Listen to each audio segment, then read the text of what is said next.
Hey, what is up? Welcome to this episode of the Entrepreneur to Entrepreneur podcast. As always, I'm your host, Brian Lofermento, and I'll tell you what, you all know that I already think what I get to do is so much fun. And today's guest is a big believer that business should always be fun. So let me tell you about him. His name is Pete Kusiak. He's the franchise guru who knows how to bring the fun into business. With a track record of success owning and coaching franchises for over 20 years, Pete's innovative strategies have transformed businesses, boosting revenue and workplace happiness. His passion lies in creating organizations that are not only exciting, but also irresistible. What a standard for all of us to aspire to for our own businesses. By using his fun-first strategy, Pete motivates teams, improves company culture, and drives sales and operations to new heights. I also want to give a shout out. I always respect people who publish a book. It is no small feat, and Pete is the author of his new book, Drop the F-Bomb in Your Business, which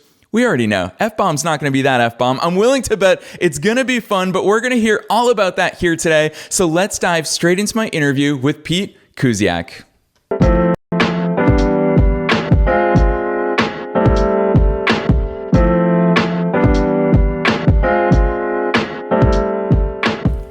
All right, Pete, I am so excited that you're here with us. Welcome to the show.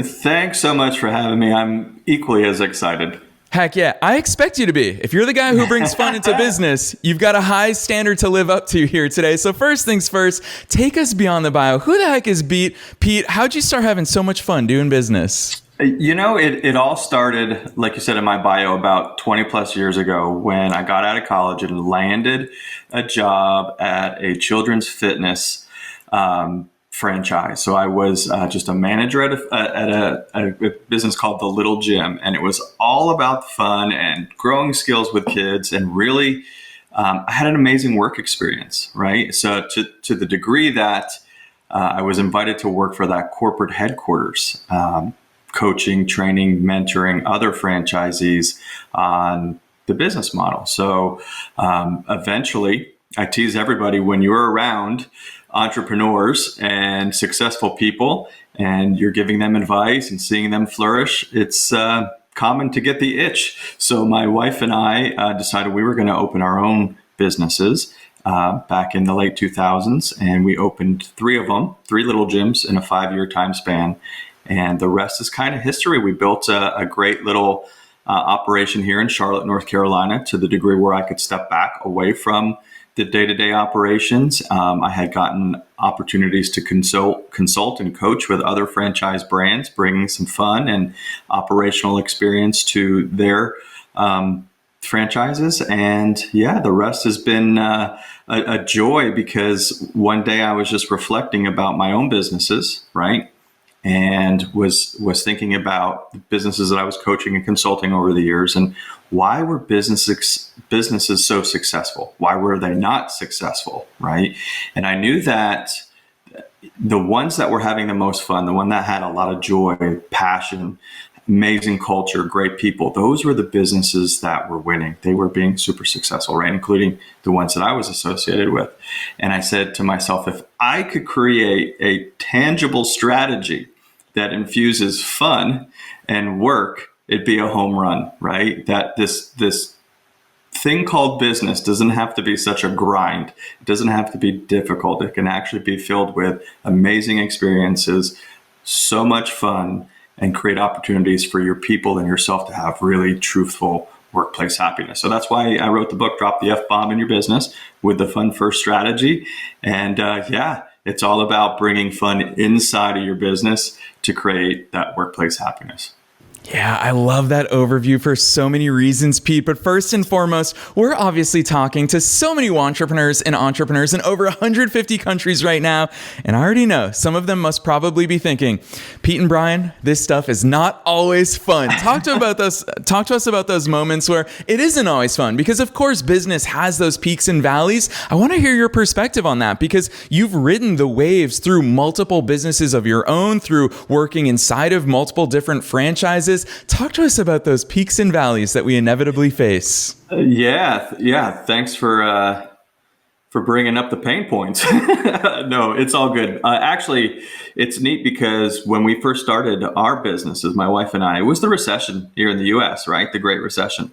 So, we had obstacles we needed to overcome, obviously then in the pandemic, right? So there were certainly points in our business ownership that, we had to get creative. We had to use strategy. We had to go deep into financials and make sure that we were making great decisions from an operating capital perspective. And, I think for me, I was fortunate enough that the product that we had was fun, right? We still got to go and enjoy what we were doing every day, make a difference in kids' lives, make great relationships with customers, and make those bad days a little bit more enjoyable, right? So when I talk and coach with folks now, and they may be in an industry that perhaps the product isn't as fun or as glamorous or doesn't yield necessarily to what you would traditionally call a fun environment, I say you have to find the ways to infuse that, right? So whether that's the walls, right, your decorations, your break rooms, your area for escape, make sure they're fun, right? Make sure there's some levels of entertainment in there for your people to enjoy, for yourself to enjoy. I always encourage everybody to take mandatory fun breaks as well. I think that's a really important piece because there's so many diverse perspectives on fun. You can't just put a game board in a break room and everybody's going to play it, right? If they don't like that game, they're just going to sit there and collect dust. So make sure you find common things that everybody enjoys before you start putting those fun elements together. But if there's opportunities to put fun in your operations, right? Whether it be through technology and creating opportunities for speed and communication and interactions with your customers so that they can have a more fun experience with you. I would recommend that and certainly recommend that you do that. Customer service is a great way to infuse fun with your customers, right? Telling jokes, little friendly competitions, things like that go a long way. That maybe your product isn't quite as fun, but your customer service and the things that you're doing with your customers can be. So yes, there's always opportunities, for you to look inside your business and say, where can I add the fun? And lastly, I would say your people, right? And we hear about work culture a lot.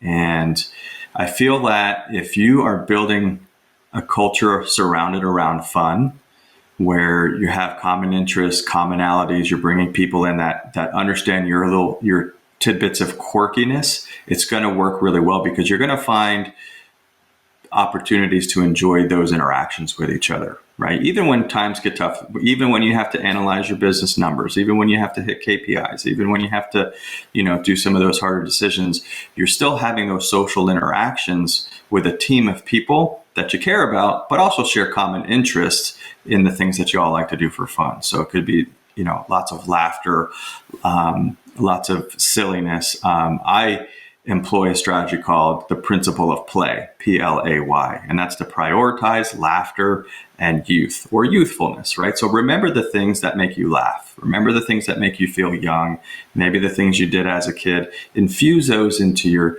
your business, and you'll flourish. You really will, because your focus will be on finding the fun as opposed to finding a solution for something that's hard. You're going to be looking for, hey, how do we make this fun? That's our igniter question. How can we make this fun in a tough problem solving situation? And then you'll see that cognitive thought opens up because you're so more creative, you're so more positive, and it actually becomes fun in that process of doing the problem solving. Yeah, I love the way you answered that, Pete. Find the fun. I think that's such an important thing. And I also want to call something out for listeners right there. You said, even when we need to meet those KPIs, even when we need to do all of those things, this isn't an alternative to doing those essential business tasks. This is part of achieving those goals. And I think that's so important. And it's also why when you talk about the fun first strategy, I love the fact that you somehow managed to squeeze in both the word fun and strategy, which people like to think think are polar opposites in the world of business. And I personally, I love strategies. I love formulas. I love frameworks because those are things that we can actually follow. And so for people out there who are saying, well, Pete, hearing you talk about these things, having a game room, if we've got an in-person office, for example, and an in-person team, that's cool. But what does that strategy look like? You talked about, that's such a cool concept, the igniter question of asking ourselves that. Is this a weekly process and strategy that we implement? Is it something we think about daily? Talk to us about that actual strategic part of your framework. Yeah, it really, to truthfully drop the F-bomb, the fun bomb in your business, it's a way to compound different strategies that I wrote about in the book, right? From a daily dose of fun to the entire bomb of detonation, right? Which is kind of building up through monthly, quarterly, yearly, and things like that. But I find that once you find a common interest amongst your team, right? Then you can start to theme and build upon these ideas. And I'll give you a good example. I've been working with a lot of folks recently that are big in golf. It seems like golf is huge, right, in corporate America. And I love that because if you have a team of people that all rally behind golf or enjoy that type of atmosphere, you can really build on it. So I encourage them that every morning somebody kind of take the initiative to send a motivational quote around golf. And you can find those online, super easy, right? And you just email everybody. There's a common interest about golf anyway. So they're starting their day with a dose of fun, right? A motivational quote around something they love. And then at the middle of the week, they're having a little time, some break time to do some putt-putt around the office, right? And then quarterly, what they'll do is they'll find opportunities to have an event that they can go out and do. Most of the time they'll go grab a tea time or something like that, make that a priority for the quarter. And that all kind of culminates to the end of the year where they always find a golf, like a PGA tournament that they go and visit, right? So you have like this sequence of themes throughout this process where you're playing as you're actually working, achieving goals, hitting business metrics, because you're going to celebrate that toward the end. But I think the big shift in mindset that happens is when I talk with companies, I was like, well, we have fun. We go to these outings. We do things like that. And I said, that is absolutely wonderful. And I want to applaud you. But why is it always associated with the activity of hitting an achievement?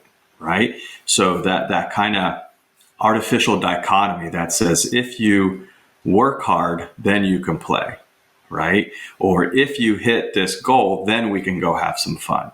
And sometimes it's very damning, right, to a company culture. It's very damning to a company that if you're setting a goal too high, you're dangling the carrot of fun, I call it, right? And you have to be very cautious not to dangle that carrot of fun with a goal that's not achievable.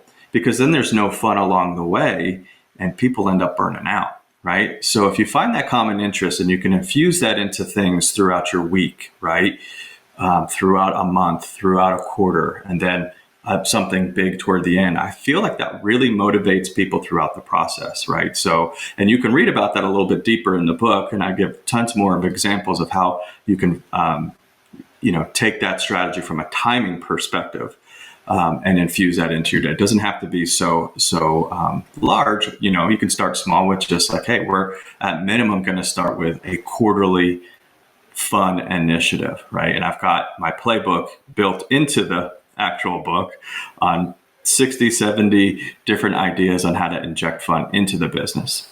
Yeah, gosh, a fun initiative. I like the sounds of that, Pete. And I can imagine every team benefits from having fun initiatives. And as someone who's always thinking in quarterly terms, we run quarterly retreats here behind the scenes at the Entrepreneur to Entrepreneur podcast. It's a really actionable timeline that also always has something nearby on the horizon to look forward to. So I love hearing the way you think about that and the way you talk about that. One thing that I also find fascinating, I know you touch on this in your book, Drop the F-Bomb in Your Business, is those generational gaps. You talked about finding those common interests, and I would imagine that today's workplace has people of all different ages inside of teams.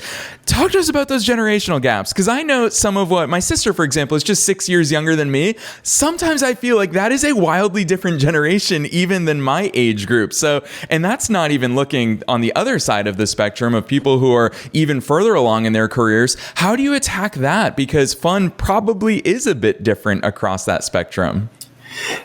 It can be, for sure. It can totally be different, but I find that one, the common interest, right? So whether you play some games to see what the common interests are, you're observant as a leader to see what the themes seem to be, what the talking points before meetings or in social groups seem to be, and you'll start to hear things that are in common. Music is a great generational filler, right? Maybe the style or the artist or things like that, but usually people can appreciate music.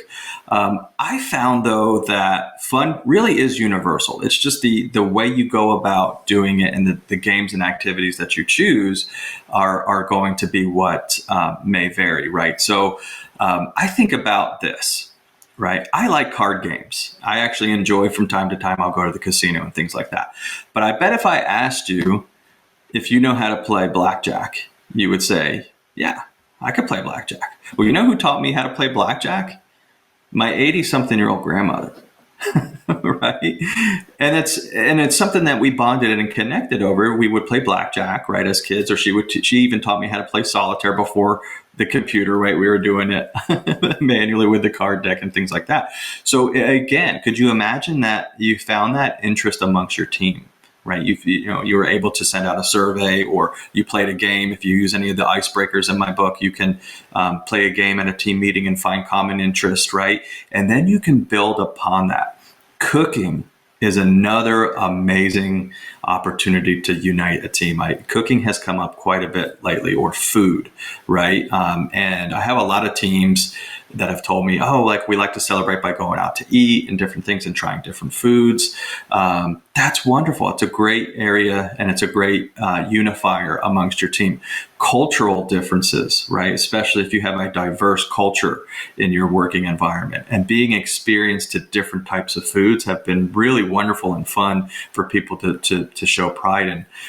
So I think it's just going deeper, right? And not putting a label on, this is what I declare to be fun, because there's diverse perspectives of fun, right? It's your job as a leader, as a business owner, or as an executive, to really dive into your team of people, to dive into the business, find the things that are common amongst them, the interests that are common, and then really take that to the next level. Yeah, really well said, Pete, especially because this past weekend I was in Miami with some friends, and they've got kids, and it was so fascinating to me. These are a 7-year-old and a 10-year-old kid.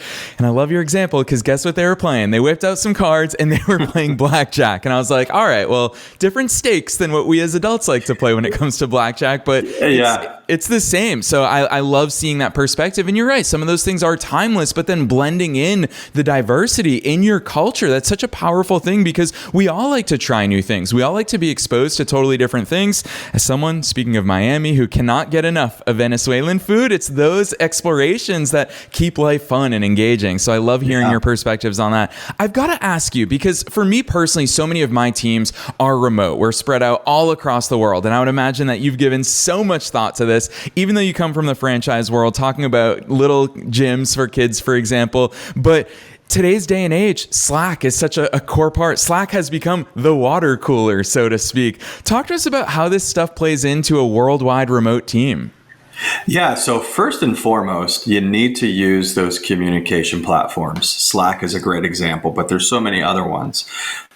Utilize them, use them. I find that there's some platforms that give little badges, little tokens, little images and stuff when you are achieving goals and things like that. And that seems to make things kind of fun in the process as well, achieving these little badges and stuff. So I was just recently talking with a company that had built things like into their CRM about that. So utilizing technology is going to be paramount, right? And the thing about that is, when you are working remotely and bringing people into that environment, they have to be tech savvy, right? And be able to understand those types of platforms and tools that you're going to be using, but then take it to the next level, right? I find that, taking that human touch and putting that back into a remote team really makes the big difference. And I'll give you an example. I think I work remotely. I've been working remote for a long time, even though I own businesses. And it's not uncommon for me to have somebody reach out and want to sell me a product or something. And they'll say, oh, let's set up some coffee time. And I love the idea of coffee time, right?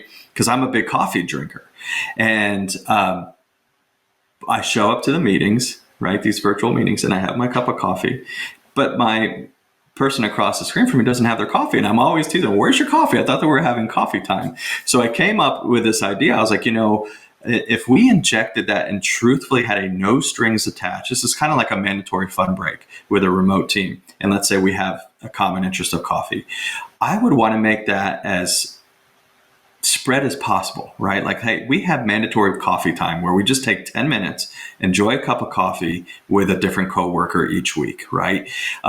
You could take it to the next degree to put that human touch in there, especially on a sales front. Could you imagine doing this on the sales front that I am actually going to send you, DoorDash you, Venmo you, whatever I need to do, a coffee that shows up to your door before we actually chat? How would that take your operations to the next level? How would that take your customer service to the next level? How would that connect your bond with a teammate even more, right? By just putting that human touch in there. There's other things besides coffee, right? Food always comes to mind, but cookies, flowers, different things that you guys can connect and unify over. But I find really music tends to be a really good opportunity for remote teams. And I'll give you another great example. I was working with a company, and they had folks all around the country.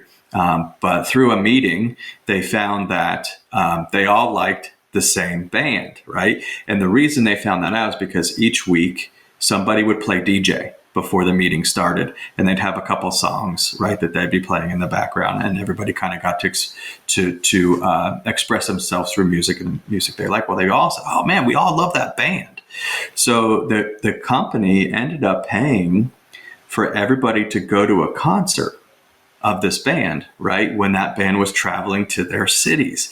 And so when they were at the concert, they would actually dial in and FaceTime their team and show them the concert, and here they were. So they got to experience the concert like 12 different times, right? One time in person, but then 11 times through their counterparts. So it really made it a great opportunity for them to bond and connect around those things. So there's ways to do it, but you have to get creative. There's so many online games now. We could be playing checkers right now online, right? If we like checkers, and you can do that before icebreakers. I find too that a lot of times in a remote environment, the review tends to be really difficult, right? Especially performance reviews and things like that. But if you could play a fun game, whether it's a video game or checkers or chess, and kind of break the ice first, it just really lends to your culture, eases the tension, and you're able to slide into those conversations. So there's just a couple little tidbits for you, but I think remote is definitely about technology and embracing the fun technology.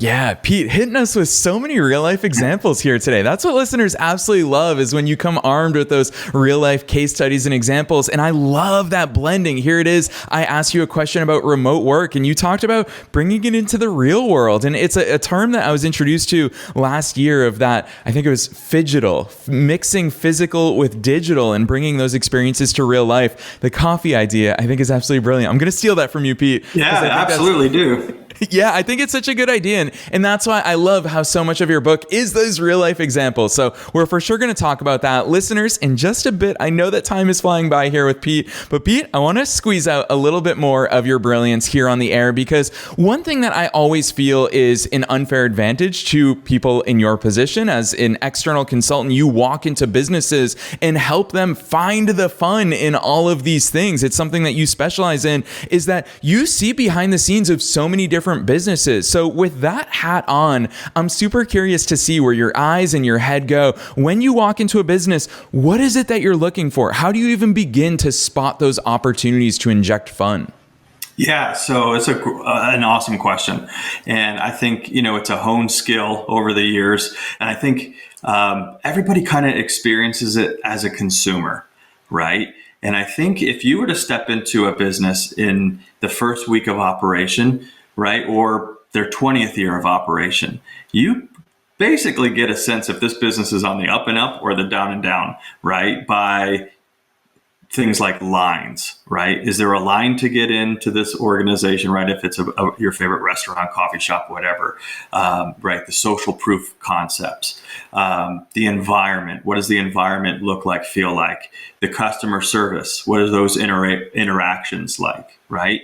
I think, from a consumer perspective, there's a lot we can learn. There's a lot we can know about a business before we even do business with them, just about the social proof concepts and things like that. But I look for the culture, the people. Are they smiling? Are the employees smiling? Do they generally look happy to be there? Do they look interested in being there? Or are they distracted, beat down, tired, all those things?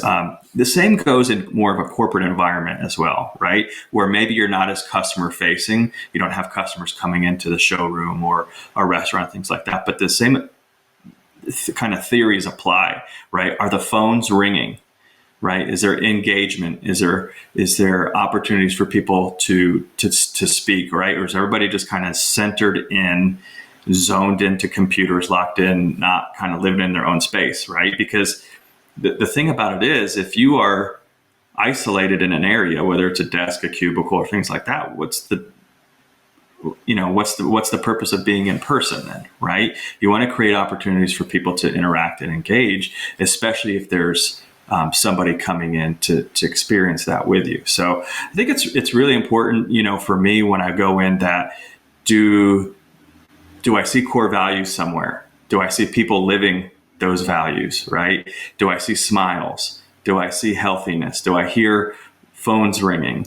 Do I see lines out the door, right? Do I see customers bragging about these opportunities? I think that's the life, that's the fun. And I think when you have opportunities to create fun environments, build fun cultures with your teams, build experiences with your customers, the energy is infectious, right? And that's why I talk about the irresistible, like cultures being fun can create irresistible cultures, right? Because you can't help but want to be around it.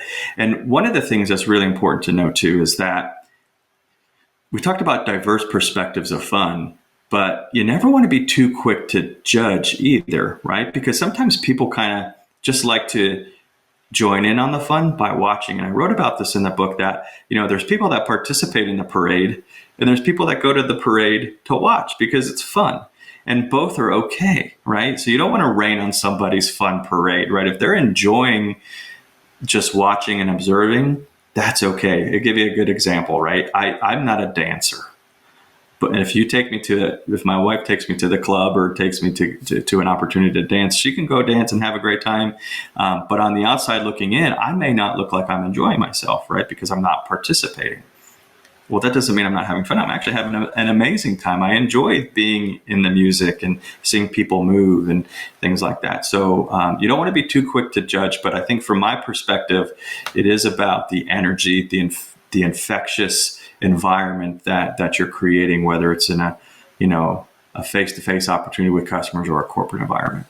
Yeah, listeners, you're seeing in real time right here, right now, how Pete's mind thinks about these things, because even hearing you, Pete, bring up lines, for example, and that as an opportunity to bring fun to a business, which in turn brings it to the culture, to the customer experience. It really impacts all strategic facets of the business. I think back to Cirque du Soleil. Obviously, they've figured it out when it comes to providing an amazing experience and an amazing show. And I've been to quite a few of them. And I remember probably the first one that I went to in Vegas. Even when you're sitting there waiting for the show to start, they have performers undercover just walking through the crowd doing fun things. So you forget that you're even waiting for everyone to find their seat, that you're waiting for the show to begin. So there's opportunities everywhere. So I absolutely love hearing your perspective on these things. I knew we'd be short on time today. Listeners, you know that this is not the end of your journey with Pete Kusiak, because all of us are going to benefit from his new book. We're going to talk about that in just a second. But Pete, it's always customary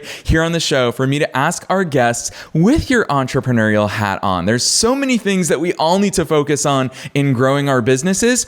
What's the one takeaway, whether it's an action or a perspective or a mindset shift? What's that one thing that you hope every listener walks away from today's session with? I want everybody to walk away with workplace happiness. Find your way to improve your workplace happiness. It's important to you for your healthiness and your happiness, but it's important for the people that you serve, right? It's important for your customers. So unlock the opportunity to think positively, unlock the opportunity for you to put fun first by asking yourself the simple question, how can I make this fun? And the rest will fall into place. Yes, it's not only beautifully simple, but it is incredibly actionable. So I love that igniting question that you've shared with us here today. And listeners, I for sure am personally picking up a copy of Pete's new book. You can as well, because there's so many more of those actionable tidbits. As someone who leads a worldwide team, I'm super keen on getting my hands on new innovative ways because gosh, even that one idea about sending someone with a delivery service a coffee for when you two are meeting, that's an incredible idea. So Pete, I know that listeners will be just as keen as I am to check out your book and go deeper into the world of your work. So drop those links on us. Tell us about your book and where the heck should listeners go from here? Yeah, check out my website, www.thefunfirststrategy.com. There's great information there. There's a blog section. You can get a signed copy of my book if you want it. I'd be happy to send that off to you and write you a fun little note in the inside of the jacket there. You can also go to online retailers. My publisher, Ballast Books, is a great place to go. They're carrying the book, but Barnes & Noble online, Target online, basically all your major retailers are carrying the book online right now. So grab a copy, rate it, let me know what you think, and let me know what you're using as well. Yes, listeners, you already know the drill. We are making it as easy as possible for you to find all of Pete's links, as well as a direct link to his book. His business website is thefunfirststrategy.com. You'll find that link down below, as well as a link to Pete's book, which I encourage all of you to pick up a copy. He's given us so many actionable teasers here today, as well as there's dozens and dozens and dozens of examples of things we can implement in our own businesses in that book. So Pete, on behalf of myself and all the listeners around the world, thanks so much for joining us here on the show today. Thanks so much for having me. Had a blast. Great to meet you and just wish you all the best, most fun time ever.